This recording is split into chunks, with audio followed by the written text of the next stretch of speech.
Ready? Yeah, go ahead. All right. What's up, everyone? Welcome to the fifth episode of the Deadclocks podcast. My name is JJ. It's my boy Abel. And today we have a few things on the table.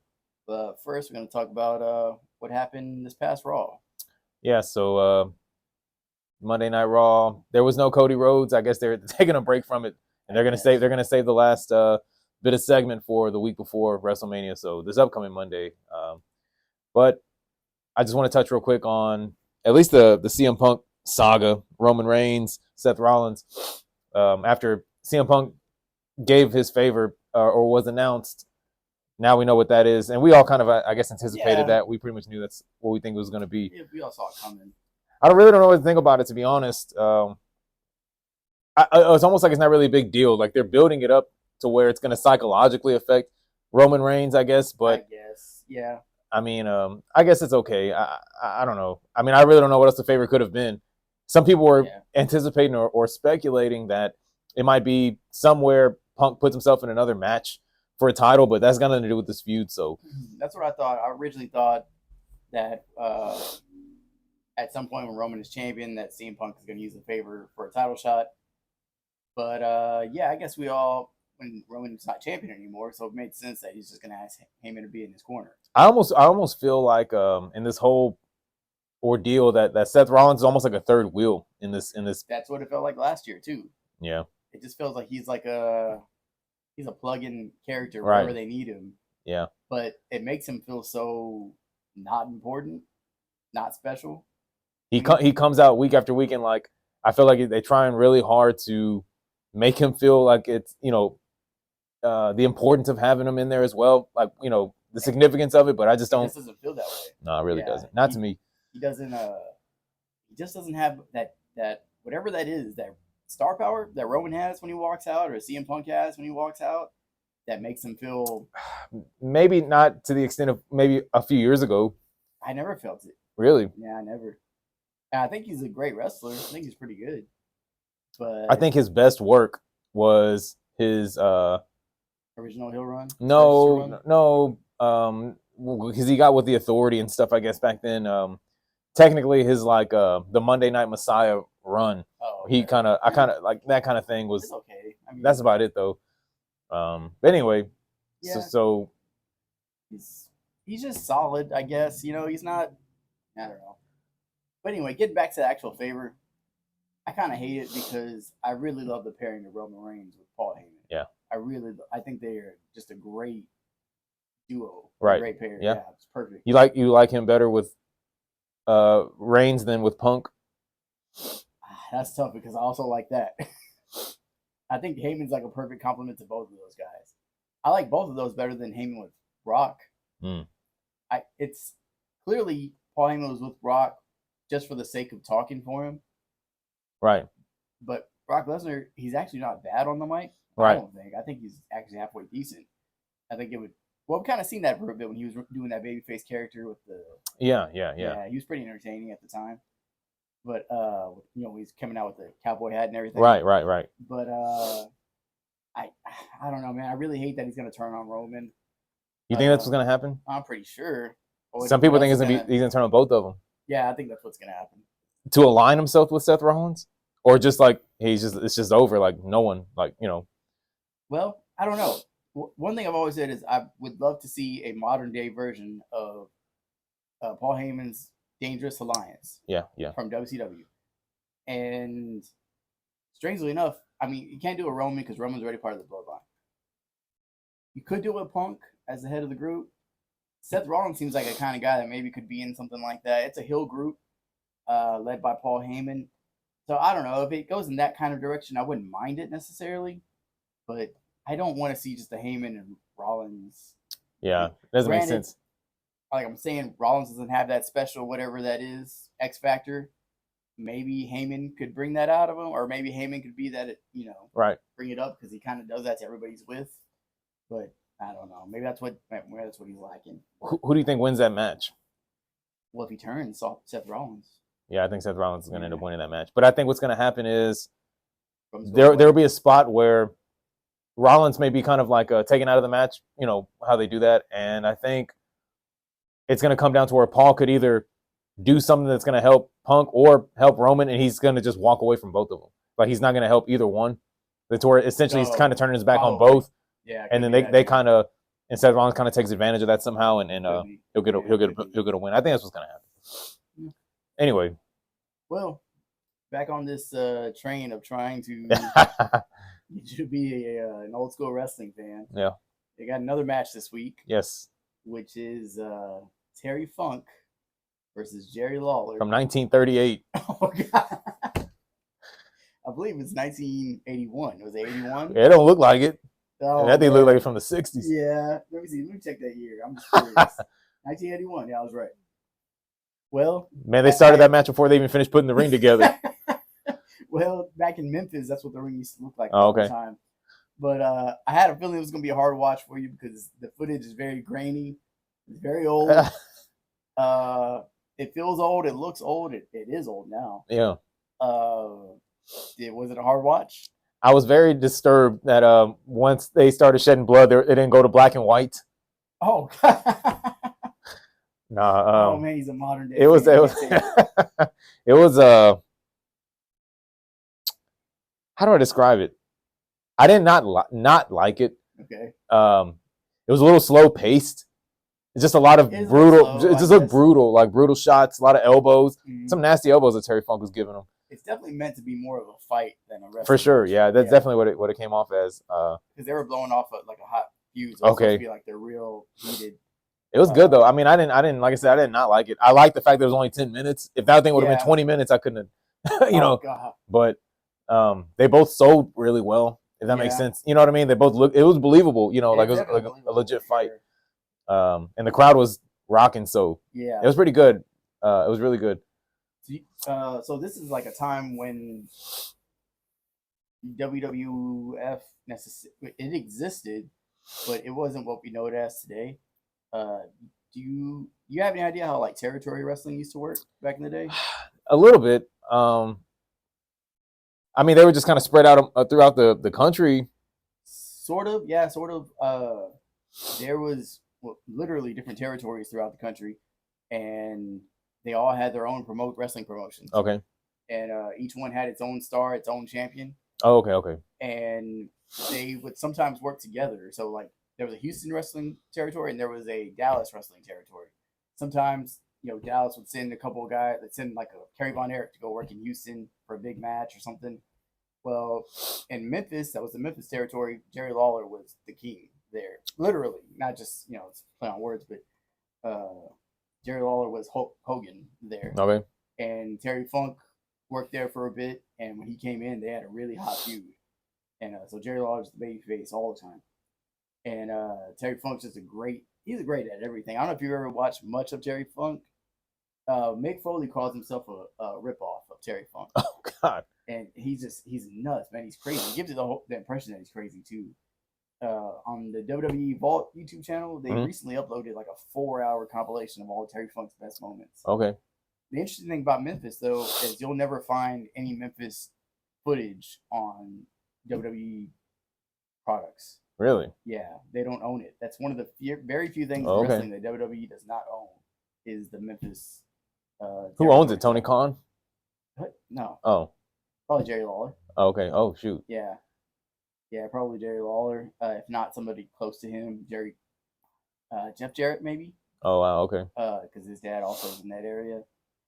But I have to double check this, but I believe this is correct. That match that I sent you is the first ever 5-star wrestling match. What? If I'm not mistaken. Yeah. Before what I've read is before that match they used to do 4 stars. When that match happened, they said that was too good. We got to give it 5. Who rated it? Dave Meltzer Sr.? Oh God. Dave Meltzer is like 80. Oh. But I love that the crowd. I guess because it's so local. Yeah. Right. That they've seen these guys not grow up, but from time Jerry Lawler was a young wrestler, so now and he's been a babyface. Right. They're really behind him, like he's one of them. So every time something happens, the crowd is just so on fire. They're invested into it. Yeah. And just the Terry Funk brings in the chair. Right. And when Jerry Lawler gets the chair from him, the crowd just goes. It's not even a chair shot yet. Yeah. And Right. He doesn't take a shot to the head or to the back. It's a shot to his leg. Right. And the crowd goes nuts just for like a single chair shot to the knee. It's just insane. I didn't recognize Jimmy Hart in the video. Oh yeah, Jimmy Hart's the manager. Man, and if you look real closely, Jim Cornette's the photographer on the outside of the ring. Oh wow, really? Yeah, he was really young. Man. And yeah. But yeah, everything just looked like it hurt. Yeah, it does. I don't want to take a bump in that ring, or definitely not on the outside. Yeah, Memphis, that particular territory is known for doing wild stuff. So they created, to my knowledge, the empty arena match. Wow. Because Terry Funk and Jerry Lawler have one of those in Memphis as well. And then the commentator, Gordon Solie, is known as one of the greatest commentators of all time. Man. Jim Ross says that's who he patterned himself after. So a lot of history in that match. I think it's a great match. I do watch it from time to time. Yeah. I just love it. He starts to Jerry Lawler used to Hulk up just like Hulk does. Right. He starts to Hulk up, and there's like old ladies in the crowd. Yeah. Jumping up and down. It's nuts. Man. That's what wrestling was like back. I guess it didn't take. I understand. I guess old timers could say like they don't like Jeff Hardy coming off the top of a 20-foot ladder because they're used to seeing reactions to small things, and they still believe you can get those reactions which I think is true, because you watch like Cody Roman last year, they don't really do anything mind blowing, right? But it's all about emotion. Yeah. And you're invested in every little thing. It's just the way they build up that story. Yeah, you know what I mean. Storytelling. It's all storytelling. Yeah, that's what it's all about. Anyway, well, you did not like it. I guess that's what we're definitely out of what rating of like 10, 1 to 10. I'd probably say just to sit through and watch a match, video. It's a solid. Just on entertainment purpose, I guess it's a solid 7. 7, all right. Yeah, that's fine. Yeah. We should probably start linking these matches in the. Maybe so. So people can do that. Know which ones exactly we're doing. I'm sure there's someone out there like me that's like, I can't watch this, but probably I'll give it a chance, for the sake of this. But it wasn't bad. It may help that when I was a kid, I used to watch stuff like that. Oh yeah. So I don't know. I mean, back then it probably didn't look as old back then, in the 90s. Probably. But anyway, we can jump into the main topic here. Yes, sir. All right, today we're going to discuss the best WrestleMania performers of all time. Who's got the greatest WrestleMania resume? There's actually not a lot of guys I don't feel like could really qualify for the title. Sure. But I do feel like there's some guys that are go-to names that shouldn't be. Right. I think, okay. Give me an example. Okay. I think the first name that everybody's going to run to. Undertaker? Yes. Yeah. I don't know if that's valid, though. It's just because his ring work, like we obviously know what his story is with the streak, yes. And how long he held on to it, and it's like his aura at WrestleMania, I guess, if you will. I hear you. But I'm saying, is that what your reasoning of like why people would put his name in the hat? I think that they put his name in the hat. Well, the streak. Okay. So the streak is impressive. It's very impressive, especially because it wasn't intentional. He just kept winning every year, and they said they looked up and said, "Wow, this guy's won 11 years in a row." It was never planned that way. Okay. Which makes it actually more impressive that he was that special of a character. They said we can't let this guy lose. Right. But when you actually dig deep into the streak and start to look at a lot of the matches, right, a great number of the matches are not very good. At no fault to the Undertaker because he's great. He's a great wrestler. Yeah. But so Jimmy Snuka's on the list. It's not a very good match. It's a throwaway match. I think he wrestled King Kong Bundy in one of the matches. Throwaway match. Giant Gonzalez. I don't mind that match. It's really the match is kind of sucks, right? It's not very good. But leading up to the match, I always say everything before the match and after the match is great. Because he has that great intro or entrance when he's on the chariot. Have you ever seen it? Yeah. And he has like the Raven with him and everything. And I guess I kind of get annoyed now with Undertaker's entrances because they last 5 minutes. I'm just waiting for it to be done. I need him just to spawn in the ring now. Oh yeah, you know what I mean? Yeah. Or that one WrestleMania where he's at the entrance and they it's like what do you call it? He's just kind of like he ends up just going floats or something. Yeah, but like I guess the ramp is kind of just like rolling or whatever it is. Oh really? Something like that. Man, he kind of just glides to the ring. Something like that. I do like that the Mania 9, like I said, against Giant Gonzalez, and then they do a face off, and Giant Gonzalez is way up here. Yeah, he's a big dude. that it makes it feel, that was cool, but then the match starts and it's horrible. Yeah. But and then even later, like I don't care for the Shane McMahon match. Yeah, I don't either. It's just how are you? How is it supposed to be believable that Shane McMahon is hurting Taker with these right punches and stuff? The Diesel match is not great. Shane McMahon give you those combo punches that 3 out of 5 aren't even hitting you. Yeah, you know what I mean? Yeah, that's true. I love Shane McMahon, but Mark Henry, I could do without that one. Yeah, there are some good ones. Don't get me wrong. I think the Randy Orton match is really good. I really enjoy that one. Okay, yeah, that's the Legend Killer. Yeah, the Legend Killer, which is I think is a great storyline. Undertaker being the Ultimate Legend, right? But I love that moment when he puts him up for the choke slam and he RKO's him. Yeah, that's good. Great. The Batista match is good. That's pretty good. The Shawn Michaels matches, of course, are some of the greatest matches ever been. He's wrestled Triple H 3 times. Right. At Mania. I think one is good. I think the other 2 are just passable. WrestleMania 17 is passable? Or is that the good one? It's good, yeah. Yeah, it's a good one. I just haven't seen it in a while. The one with Edge is good. CM Punk. CM Punk's good. I think the one with Ric Flair is even pretty decent. Yeah. Yeah. Is that where Arn Anderson comes in and gives him a spine buster? Perfect spine buster. Yeah. Yeah. He's in a handicap match with A Train and is it the Big Show? Yeah, it's Big Show. Yeah. Yeah. I can do without that though. Yeah. Yeah. So I just feel like if you look into what was he 21, 22, 21-0. 21-0. Yeah, because what the promo was Brock's gonna be the one in the 20. Yeah. I bet half of them are not great. Half of them are pretty good. There's probably about 5 that are classic, another 5 that are passable, and 10 that I could just really do without. Yeah. So I don't know how it's impressive that he won that many times. Right. I just don't know how. His is more quantity. I don't know if it's quality. Oh yeah, the ones with Kane too. Is it just one with Kane? I think it's just one. If I'm not mistaken. WrestleMania 14 maybe. Is it 14? I want to say it's 14. You might be right. That's one of the best. Yeah. Man, let me tell you what. That is. It's obviously it's slow, kind of slow paced, but that is one of the best iconic entrances.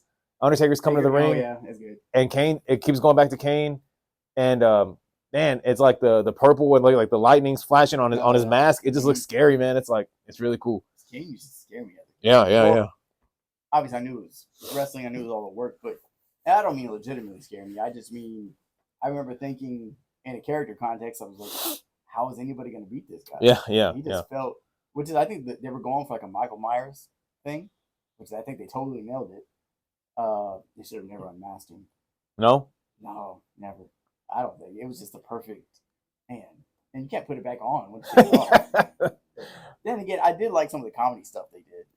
He was kind of funny at times, but yeah. Anyway. I kind of enjoy when they first unmasked him and he was coming out with the shackles on. He had that black towel over his head. I kind of like that. Yeah. It was brief, I think. So. Yeah, it was brief. Yeah. Next thing you know, he's wearing a suit. Yeah. That don't like that. Anyway, Corporate Kane. Yeah, Corporate Kane. Let's see. Taker. You got Kane, both HBK matches. I'll give you the Triple H. Man, he fought Kane twice when he came back at WrestleMania 20. I forgot about that one. That's when I can't remember. That was after. Yes. He had the Buried Alive match and came back anyway. But that was whatever. Triple H. Like I said, I like Randy Orton. I like the Batista match. Yeah. The Brock match where he lost is not good. The Roman Reigns match. Oh God, that one's horrible. It's bad. It's so bad. That it's what was it? It wasn't a tombstone, right? Or was it when he's trying to? I don't even remember, man. Oh, they botched it so horribly bad. Oh man. See, even because he's wrestled 3 times since the streak was lost. There's Roman. There's the Bray match, which was decent. Cena. He wrestled Cena. Oh yeah, Cena. Which is like a 2-minute squash. He squashed him. It just, like I said, I think it's more quantity over quality, but not to say there's not quality matches in there. So we have Bray Wyatt. He fought Bray Wyatt, John Cena. Yeah. AJ Styles. Oh, AJ. Yeah, that was a great match. That's one of the best ones. It is. That's what I said. Probably half. That's about right. Probably half, and the other half is just not very good. It's not worth watching the second half. On the opposite of that though. So who's on the other end of the spectrum? Oh, great. Yeah. Shawn Michaels. The best, right? Would you say? I hate to say Performance this, wise, probably the best. nobody puts on a performance better than him. In ring performer, I think. Ever. Probably so. The only one that I would say, Bret Hart? No. Well, I love Bret Hart's my favorite, but performance wise, as far as like emotion and storytelling, Shawn Michaels is one of the best. I don't know if he's the best, but he's up there. The other ones that come to mind is Hogan, and Flair. Yeah.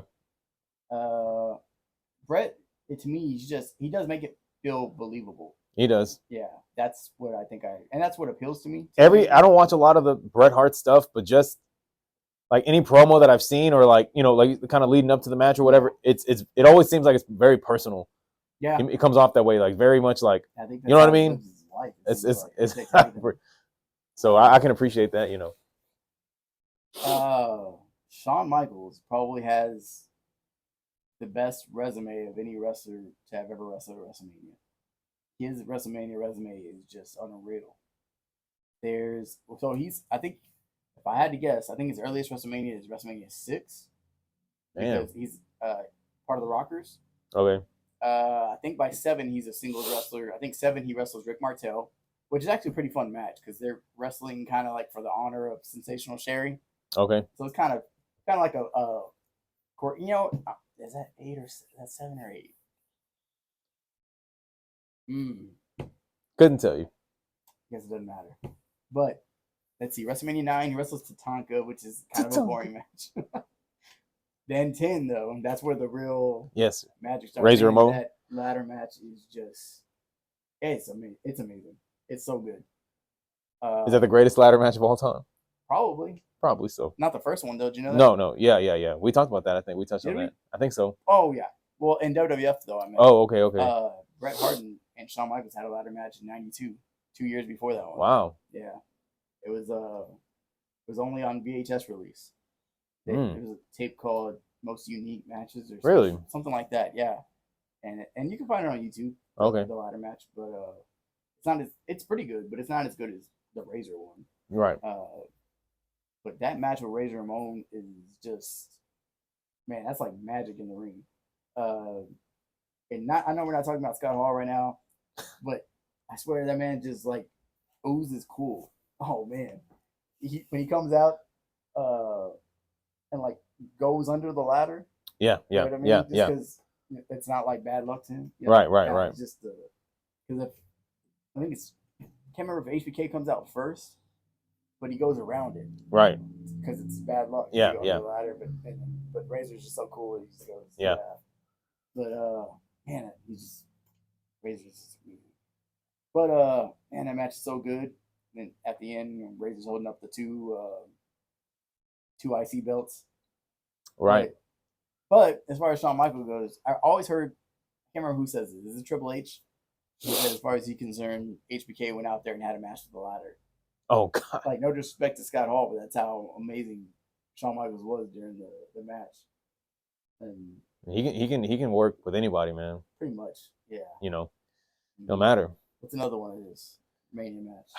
Obviously, Undertaker, like we said. I didn't mind the one with John Cena at WrestleMania 23. Wasn't bad. Yeah, it's decent. Yeah. Like I said, 25 and 26 with Undertaker's amazing too. That's a lot, man. I have to think. Bret Hart. Which WrestleMania was that? I believe it's 12. I think it's 12. 12. Yeah. I got it in front of me here. Yeah, the Iron Man match with Bret Hart. To me, it's a bit of a hard watch. Is it 60? It's 60 minutes, yeah. And I love both of the guys. I got them on my shirt. Shawn Yes, Michaels. sir. Yes, sir. Oh God, yeah. But it's a hard. I think a lot of Iron Man matches are hard watches. They're just too long. Yeah. 60 minutes for one match it's pretty tough. That's a long time. Yeah. It's really tough to pull off. Some guys have done it. It's been done. I've watched hour-long matches that were good. I think a few years ago, Kenny Omega and Okada went like an hour and 6 minutes or something like Man. that. And it was a good match. It was entertaining, but yeah, it's tough. It's So tough to who would you pull say off. is Shawn Michaels? What do you think is his best match, WrestleMania? It's got to be 25 with Undertaker. Okay, yeah, Yeah, no doubt. yeah. Yeah, Diesel. He wrestles Diesel. At 11, I think it is, which is okay. There's some history there from them being partners at one time. Besides the more, I guess, like iconic or memorable ones, there's just, I'm sure there's a handful. I don't remember, man. Shawn Michaels? Yeah. Like in between ones, that are kind of just like, regardless, he's going to put on a masterclass performance, but. The Flair match. Oh, yeah. The retirement match. That's good. Yeah. I like it. Kurt Angle. Ah, Kurt yeah, Angle. that's right. That's good. Yeah, that's really good. There is the Austin match where he retires. 14, right? Is it Mike Tyson? Is that the Mike Tyson? Mike match? Tyson. Then I think Sean goes away for a while, if I'm not mistaken. After that, Chris Jericho. He wrestled Jericho. I don't remember that one. I remember liking it. I couldn't tell you. Really, I don't remember it. Or anytime. I've seen it. I just don't remember. I think overall, I don't know if anybody's touching Shawn Michaels' resume though, from top to bottom. It would be really, really tough to do. Yeah. What about a more modern age guy? Do you think is like could be higher up on that list of like resumes in the last 10 years or so, 15 years, or still building? They're. It's not Roman. You don't think so? I don't think so. This is going to be his 10th, I think 9th or 10th WrestleMania main event, and a lot of them are not good. It's just because because of his character work. Yeah. His character for a lot of them was horrible. It wasn't received well. I do like Roman, don't get me wrong. Yeah. A lot of the matches are not. I don't particularly care for the Brock matches. Towards the end, the Brock and Roman Reigns stuff kind of started getting like the like the Randy Orton, John Cena stuff. It was like always. Just when you think Roman Reigns was like getting away, like who's next? They got nobody else here. He comes again. Always. It's amazing when you run the course on something when you like both wrestlers, and you do not want to see it again. It's just, and I really love both. I love Brock and I love Roman Reigns. Yeah. I just could. Oh man, you couldn't pay me to watch it. Yeah. Roman's got that. There's the Undertaker match, which has been not good. 2 with Cody now. 2 with Cody, both were great. Yeah. To me. Yeah. So yeah, that definitely adds to it. Who else has Roman wrestled at Mania? That's worth watching. Man. A second time. He had a Shield match at Mania. I don't, man, dude. That's hard. I don't, because like I said, I guess because of his character, the storytelling that people were not really a fan of the big dog character or whatever. It's hard to remember some of those matches. I guess, dude. I don't know. I'm kind of drawing a blank on that. Cena. What do you think about Cena's resume at Mania? He's up there. Oh, jeez. Why? No, I mean it's just they don't call him Big Match John for nothing. No, God. Who dang it. That? Everybody. Did they? Yeah. Or did you just make that up? No, it's a thing. Big Match John because he WWE. Yeah.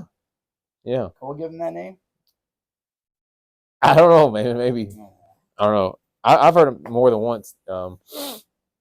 I actually really liked his first title win against JBL. I thought it was a pretty good match, solid for where he was at in his career at the time. I hear you. Maybe 2005. WrestleMania 20. I'm pretty sure it's WrestleMania 20. Well, I guess the HBK match. Yeah. I was about to say that. There's the match with the first match with Rock. Yes. Which definitely better of the two. Yeah, by far the better of the two. The matches, even the first match, is not amazing, but it's amazing. It's an amazing moment, right? It feels surreal to see the two of them in the ring together. It's kind of like as close as you can get to like Rock Hogan, right? But yeah, Rock's in Hogan's spot now. Yeah, exactly. And I love that Rock won. So. And now we're getting Cody Cena. Yeah, it's almost that same thing again. It's like just weird. Is Cena gonna wrestle eventually? I mean, Cody. Oh, I was just thinking that. Man, Braun Breaker. I was just about to say that. Maybe so. I think of Braun Breaker. I don't know anybody else that's like, I don't know. Who got an underrated WrestleMania resume? I got one. What? I think the Macho Man has a really underrated Mania resume. I couldn't tell you. So at WrestleMania 3, he wrestles Ricky the Dragon Steamboat. Yeah. At WrestleMania 4, there's a tournament. Have you ever seen Oh. that? Mm-mm. Well, it's an all-night tournament for the title. Okay. And So they have matches throughout the night. yeah, Okay. I think Macho wrestles 3, maybe 4 times in that night, and each match he comes out with different gear. Okay. And the commentators even commented like a new outfit every time. And yeah, he wins the title. Okay. 5 was against Hogan, which is one of the greatest storylines of all time, which is over Miss Elizabeth. Which is, I don't know if you ever heard the famous line Jesse Ventura's when he's like, I see lust in Hogan's eyes. Oh, for God. Elizabeth. And have you ever seen the lead up to that match? I don't think so. Man, it's better than the match itself. It doesn't work for me, brother. Oh no. Yeah. But there's the Mania 5 with Hogan. Mania 7 against Ultimate Warrior is one of the most classic matches there's ever been. That's his supposed to be a retirement match. He, obviously comes back. Because Macho hits Warrior, I think, with 4 flying elbows one from each corner. Oh man. And still doesn't win. Golly. And then WrestleMania 8, he wrestles Ric Flair in a classic match. And then his last one is WrestleMania 10 against Crush. And it's not very good, but it's one of those kind of like you mentioned earlier with Undertaker and Giant Gonzalez. Yeah. It kind of has like a special charm to it. Right. It's the weirdest rules you've ever seen. It was their early version of what they call, I guess you call it not false count anywhere. What do they call this? It was a weird thing where they could wrestle on the outside, do whatever on the outside, but they kept having to get back in the ring and then slide out so that the time could start again. What? It's very strange. It's a very strange concept. I don't think they ever did it again. I don't know about that. But I kind of like it because even that lead up, when I was a kid, they beat up Macho Man on Raw. Okay. Crush and Yokozuna did. And Crush press slams him, drops him onto the barricade, and then like Macho comes up, he's got like some blood in his mouth and stuff, and I was like, oh man, they're messing him up. Yeah. But everything isn't. I think his Mania matches are all really, really quality. And like I said, Mania 4, he wins the tournament. Right. Times. And I think Bret Hart has a pretty good WrestleMania because he got WrestleMania 10 with Owen Hart. Right. Man, I just watched that the other day. Did you? Yeah. But I didn't watch all of it. It's great. I watched maybe a few minutes of it and I got distracted, but I was just trying to watch it, because I know we had mentioned it the other day too. Oh, okay. And then there's the match with Austin. Yes. Yeah. And then Bret also has the Roddy Piper match I mentioned last week. Probably the bloodiest WrestleMania match you'll come across. And then WrestleMania 10, he wins the title same night because he wrestles Owen Hart in the first match. Okay. And wrestles Yokozuna in the last match. That's what I had saw. I was watching I saw the one with piece of the one with Owen Hart, and then I watched the actual title match with Yokozuna. I hated the way it ended. Oh, okay. Yeah, I can, because he can't really put the sharpshooter on him. It's too big. You think he tries? So what? I forgot. What does he roll him up or something? Or he slips. No, he slips off the rope. Yokozuna's trying to do that bonsai drop, and I think he just falls back, and then he pins him or something like that. It's something weird like that probably. But any match where Yokozuna loses kind of has to be that way. Like at SummerSlam '93 against Lex Luger, they built it up all big and stuff, and it's a count out. That's how Luger wins, which is he could put him in the torture rack. No. Yeah. I don't think so. Yeah, man. Have you ever seen when he body slams him? Yeah. Oh, it's a classic moment. Right. If you don't come off that bus. Oh yeah. No, he comes off a plane. Off the plane. Yeah. He got the USA shirt on. Mm-hmm. Yeah. He that's when his character changed because before that he was a narcissist Lex Luger. Yeah. And he changed to All American Lex Luger. And have you ever seen the whole segment, the whole show? It was a body slam contest. Yes. And it's like between, I guess it's members of the military, if I'm not mistaken. Oh, okay. And random wrestlers. Scott Steiner tries to slam him. Crush. I think Macho gives it a go, tries to slam him. Nobody can. Yeah, do it, yeah. and I Cody remember shows that. up. And he doesn't quite get him all the way here. It kind of just tosses him. But he told the story recently that he got there and he got in the ring and his boots were slipping everywhere. Oh man! And he told Yoko what he said. They're facing off and they're talking to each other. That he's telling him, "I can't do it." And he said, "Yoko's into him. I got you." Oh man! And he said he was basically signed to himself that day. But, wow. Yeah. But yeah, man.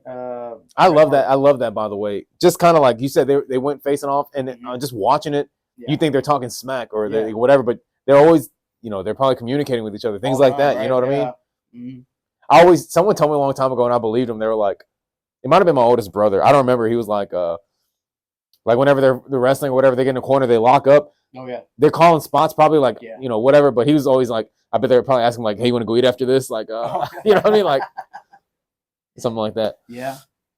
I've it very rarely happens, but every now and then you can catch something. If, they're in the corner. Yeah. Every now and then you catch clothesline, whatever it is. Yeah. There's one I've seen. It was Triple H versus Owen. I don't know why you can hear it so clear, but he's telling the whole time. Triple H is like, "Owen, you're gonna back me up to the corner, and you're gonna like whatever." Yeah, like walking him to the whole next 3 spots. Man. But that, and then the other thing is like when they do this a lot. They're picking a guy off the ground. Their head's here, like yeah. It's just because they're talking. I think that's part of the reason why it feels like 70 or 80% of the guys have long hair. They cover up the, you know what I mean? That's what it feels like. Yeah, that I think it also helps with you're hitting a guy. The cell. Yeah, the hair's here covering the face. It looks like you landed, you didn't. So Bret Hart always says he's very proud that he was never caught on camera speaking. Because he's today, I guess, especially because they're wrestlers, they're workers, they can see when somebody's doing it all the time. Yeah. He said he feels like a lot of guys today make it too obvious. Damn. But yeah. But anyway, yeah, that's pretty cool. That little tricks of the trade, I guess. Yeah. But okay, so we kind of got off track. Yeah. Okay, so just personal. We'll kind of wrap it up, I guess. Who's your personal? We've talked about like our favorite WrestleMania matches. We did that last one. But performer, overall, like not just necessarily a match, but who have you been most excited for to like, or I guess I could say like a storyline leading up to like the most excited for a WrestleMania match or feud or whatever that you can remember that you're like, man, I cannot wait to see this. Ever? Yeah, that you can remember. Ever? Oh, man. Well, it doesn't matter if the match didn't meet your expectations or anything like that. Just something you're like, man, I cannot wait to see this at WrestleMania. Like, I need to watch WrestleMania for this. That's tough. Probably, man, you might be surprised by my answer, but the one thing I can remember being really excited for was the TLC. Ooh. Yeah. That's good. I remember being really excited to see that because I was like, it's going to be insane. I'd never seen one before. Yeah. So, yeah, that's one for sure that I was really excited to see. You?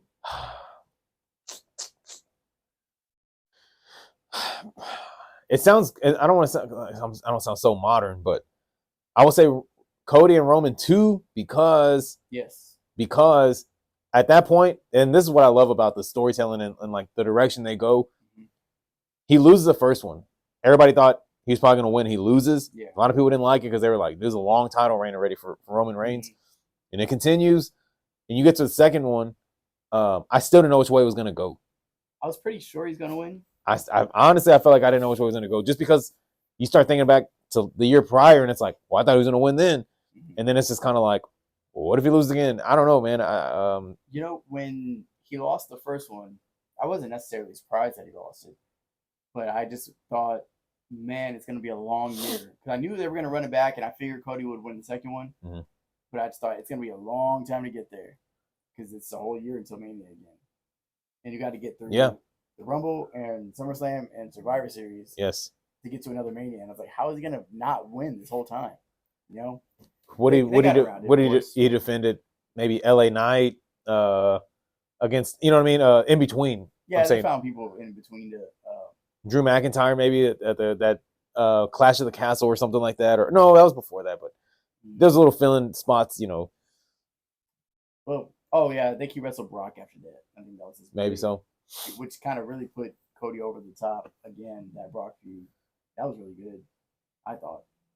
And Brock shakes his hand. Yeah, yeah. Yeah. But yeah, I was really excited for you know how excited I was for Cody Roman too. I was excited for the first one too, but I was really excited for the second one. I was so excited that sometimes these shows are so long that like by the time you get to the main event, like you're just tired. Yeah, yeah, And yeah. I was ready. Like sometimes you just like wish this was over. I go to sleep. Or whatever. But by the time that card was coming or that match is rolling around, like I was wide awake way before. I was just like so excited to see it. And then of course I was gonna say it met my expectations. I suppose Yeah. it did. Well, we were ready to discuss the one thing that's wrong with it. It should have been Austin. Sure. Oh God, it would have been that would have been perfect. It would have been perfect. Yeah. I cannot harp enough about how perfect it would have been for Austin to come out and face off The Rock. And they said, I've heard people say that Austin didn't have anything to do with the story, but you did the Undertaker. It's true. You know, to me it made more sense to be Austin because he's Rock's nemesis. Right, He's right, Rock's exactly. That's So- what it is. Also going if not Cody Roman 2, Mhm. Austin Rock 3 is one of the best build-ups to a WrestleMania match. In my opinion, it's the most iconic video package they put together with the what's the song? Limp Bizkit or Oh, okay. Yeah. dude. Oh no, is it yeah, it is Limp Bizkit, I think. Is it? They did a video package with Limp Bizkit. Mhm. And then there's one with Creed, My Sacrifice. Oh, okay. Those are always dude, but Yeah, that great. Yeah. man, that was so good. The best one, maybe not the best one. The one that sticks out of my mind all the time is I know you don't want to hear it, but the Daniel Bryan. Oh man. No, it's like the whole song is like turning into a monster, and it shows. Oh he's yeah, young, yeah. And then like kind of mid career, and then today it kind of works because the whole time he's like a young babyface kid, and the older it gets, like the more grizzled he got and stuff. And then of course he won, so yeah, that's one that sticks out. I wish they would go back to more. I guess because it's so like mainstream now. Mhm. I don't know. I wish they'd go back to more like classical, not classical, but classic rock type songs. They used to have some good songs for pay-per-views. Now it's like the Travis Scott. Like I hate these songs for like A lot WrestleMania of thing. them Like, were bad. Yeah, not come on, good. man, Same stop it, thing- man, stop it, Same thing goes for theme music. stop it. Get some help. Oh man, seems like these guys' entrance music. Yeah. They're not classic anymore. A lot of them. Some are okay. If you could play right now, you could play Seth Rollins' music for me right now. I don't know if I'd be able to spot it. If it didn't. No, ain't no way. For real? If it doesn't say the burn it down at the beginning, do you know what it sounds like after Yes, that? they all sing it every week. Yeah, I don't know if I could spot it. Interesting. Like his and like Shinsuke Nakamura might just like blend in because the crowd seems long. Yeah. I couldn't tell you right now. I don't know if I can tell you what Cody's music sounds like right now. What? I hear them every week, but like nothing stands out to me the way that Shawn Michaels' music stood out. I hear what you're saying. Or the Undertaker's original music. Yeah. Stood out. Man, even Austin, like I could hear it right now. I don't know. Even can't stand him. I could hear Cena's music, and he's I don't know. Some guys that they just have great theme music, but they got you know what happened with the guy that used to do all their themes?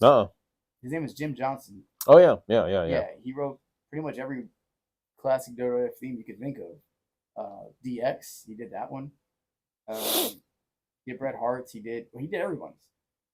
And then WWE let him go without him being able to claim ownership to any of the music he created there. So he cannot legally put that on his resume. Man, that he has made all those songs. Which is a big blow, I think, to his career. I think, man, he's still around. They could, at least as far as I know, he's still around. I think he still would do great. There's videos of him explaining how he made certain theme songs. Yeah. And he literally would watch the matches and be like, "That guy does that. Let me see if I can make music." Interesting. Yeah, mirror that, which is pretty cool. That's not an easy thing to do. No, not at all.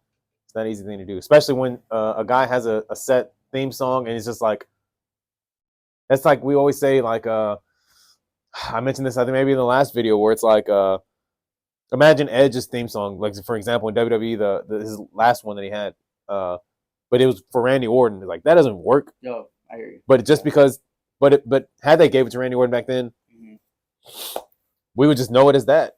and it'd be like I could imagine Edge having that theme song. You know what I'm saying? There was like a 10-year period where there was just so many bad theme songs. And a lot of the wrestlers talk about it too. They just hated their music or hate. Yeah. Like Dolph Ziggler. I'm here to show the world. Yeah. Oh, it sucks. Randy Orton's first theme song's terrible. I'm trying to remember that one. I don't even. Hey, nothing you can say. Okay. It's got the gold. The voices in my head is pretty decent. I like it. It's not my favorite, but it's not bad. Yeah, we got off tangent on that one. Oh, yeah. That's another one.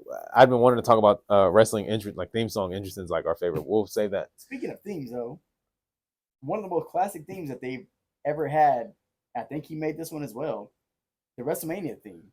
Which one? The WWF WrestleMania theme. Which one? They play it every year. I'll play it right now. We don't get flagged for playing it. Wish we had a Jamie here. I could just tell him. Oh man, Jamie, pull that up. It's like here's the original one with they usually play without the. Oh god, it's an ad. Oh my god. You'll know what I'm talking about when as soon as it plays. But they play it like anytime they're talking about Mania, it's always playing in the background. They don't do it as much now as they used to, but oh my god. What is this? I should have YouTube Red. It's not even YouTube Red no more. YouTube Premium? Premium? I think so. Red sounds better. Nope, not that one. That's the original one. This one. Oh, geez, another ad. We can cut all this.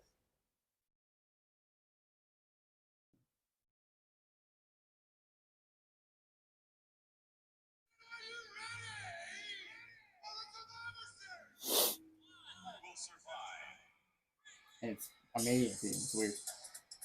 Okay, that's what I started thinking. Look, it sounded like Linda McMahon's theme song. Yeah, it is. Oh, okay. Well, that makes sense. Yeah. Yeah, it's Linda McMahon's theme song. Yeah. They play that still? I heard it the other day. What? Yeah. It might have been like on a commercial or something, but it did. That's interesting. Oh. Yeah. Anyway, all right, man. I'll wrap for this one. We got a little off topic. Yeah, we off topic. But that's the beauty of what? Being live. I don't know. Recording this. We're live, pal. That's okay. We are in WrestleMania season, dang it. Yeah. It's almost here. Oh, before we go, two things. Always, like always, anybody watching, comment, subscribe if you like. Anytime anybody's watching, they might have a video suggestion, leave it down below. And I always like to interact with anybody that's willing to leave a comment. But also, real quick before we go, the Jey Uso, you didn't see that promo from this past week, Jey Uso and Gunther, man. What? They desperately tried, and they did to an extent. Jey Uso came out very serious, very aggressive, like from what happened the week prior with beating up Jimmy. Did you see that? Yeah. He was bloodied or whatever. The damn crowd will not stop saying yeet for everything, and they cannot take that promo serious. Gotcha. And Jay kept going like this. He was talking to me like, he was going like that, like stop, like, and they just would not. He was like, he was getting real personal, and I like, if they wouldn't have been, the crowd wouldn't have been doing that.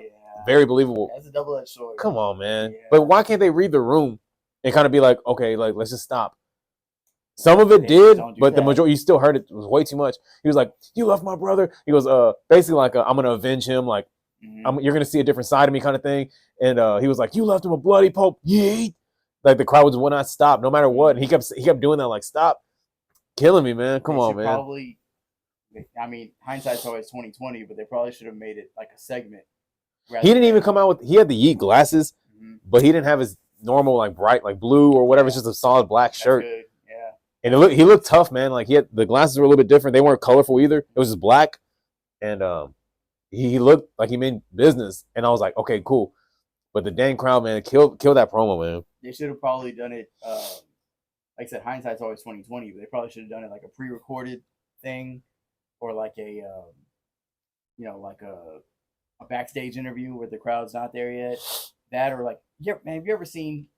Not saying that'd be good for Jay, but back in the day, this Jim Ross and Mankind sit down. It's one of the best things I've ever done. I think so. It's like in an office interview setting. Okay. Just something like that where it gets more personal. It's very quiet. Yeah. You take it real serious. That might have been better off doing something like that because of the crowd reaction he gets. But it's like I said, it's a double-edged sword because once you start something like that, it's hard. They're going to be saying that for the next 10 years, or more. It's going to be, if he does win at WrestleMania, it'll be cool. The celebration's going to be big. Everybody's whatever. Okay. But besides that, I mean, who does he feud with? I don't know. But I say this, the promo that he did deliver last night, I really enjoyed it on his part. I wish the crowd would have just be quiet or had been quiet.